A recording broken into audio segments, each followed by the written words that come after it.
नमस्कार, मी हेमाली मोहिते. एनडीटीव्ही मराठीवर रात्री 8च्या बुलेटिनमध्ये दिवसभरातल्या सर्व महत्त्वाच्या घडामोडी सविस्तर पाहूया. एकनाथ शिंदे यांनी मुख्यमंत्री पदावरचा दावा सोडलाय. 23 तारखेला विधानसभा निवडणुकीचा निकाल लागला त्यानंतर तब्बल 5व्या दिवशी एकनाथ शिंदेंनी त्यांची भूमिका स्पष्ट केली. एकनाथ शिंदे मुख्यमंत्री पदासाठी आग्रही होते, मात्र भाजप नेतृत्वानं त्यांची समजूत कशी काढली, त्यामागची इनसाइड स्टोरी काय आहे, पाहूया एक रिपोर्ट.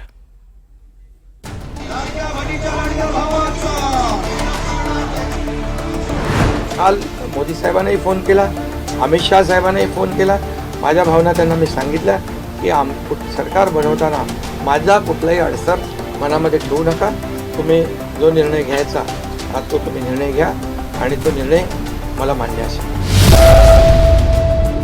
एकनाथ शिंदेंनी मुख्यमंत्री पदावरचा दावा कसा सोडला? भाजपच्या नेत्यांनी एकनाथ शिंदेंचं मन कसं वळवलं? शिंदेंच्या मनधरणीची हीच इनसाइड स्टोरी एनडीटीव्ही मराठीच्या हाती लागली. भाजपकडे असलेल्या आकड्यांपेक्षा निम्मे आकडे असूनही शिंदे मुख्यमंत्री पदावर दावा करत होते. त्यामुळे शिंदेंना मुख्यमंत्रीपद दिलं तर राष्ट्रवादी काँग्रेसलाही किमान एका वर्षासाठी मुख्यमंत्रीपद मिळावं अशी मागणी राष्ट्रवादीच्या नेत्यांनी केली. ज्याचं संख्याबळ जास्त त्याचाच मुख्यमंत्री व्हावा असं सांगत राष्ट्रवादीनं शिंदेंची कोंडी केली. देवेंद्र फडणवीस मुख्यमंत्री झाले तर आमची काहीच हरकत नाही असंही राष्ट्रवादीच्या प्रमुख नेत्यांनी म्हटलं. त्यामुळे एकनाथ शिंदेंवरचा दबाव वाढत गेला.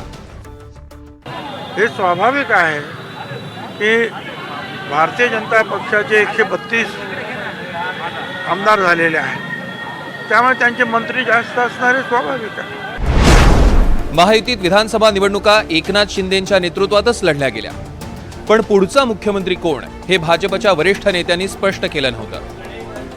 त्यामुळेच शिंदे मुख्यमंत्री पदावर दावा करत होते. पण दिल्लीतल्या भाजपच्या ज्येष्ठ नेत्यानं शिंदेंना फोन करत दबाव वाढवणं योग्य नसल्याचं सांगितलं. या 2.5 वर्षाच्या काळामध्ये मला समाधान आहे. मी खूप आनंदी आणि खुश आहे की या काळामध्ये आम्ही बाळासाहेबांचे विचार घेऊन पुढे गेलो.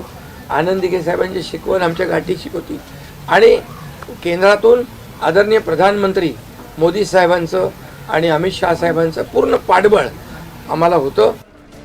विधानसभा निवडणुकीच्या निकालानंतर शिवसेनेचे सर्व आमदार मुंबईतल्या पंचतारांकित हॉटेलमध्ये राहत होते. भाजपचाच मुख्यमंत्री होणार याचे संकेत मिळाल्यावर शिवसेनेचे काही वरिष्ठ मंत्री फडणवीसांना भेटायला गेले.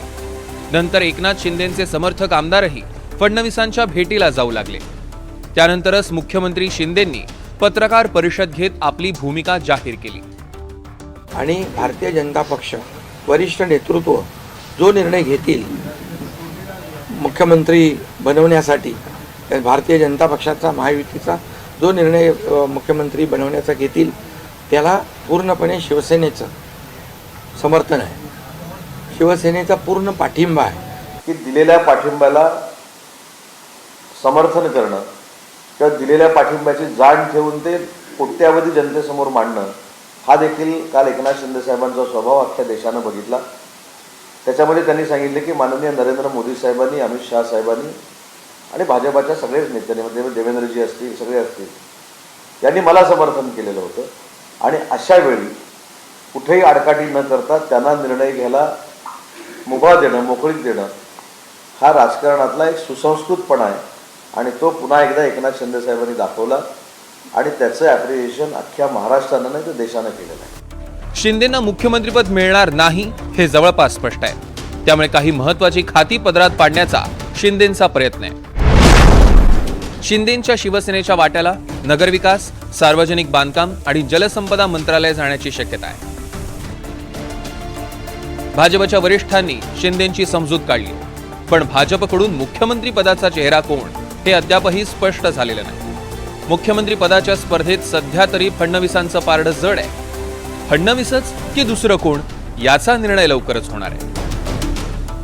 Bureau report, NDTV Marathi.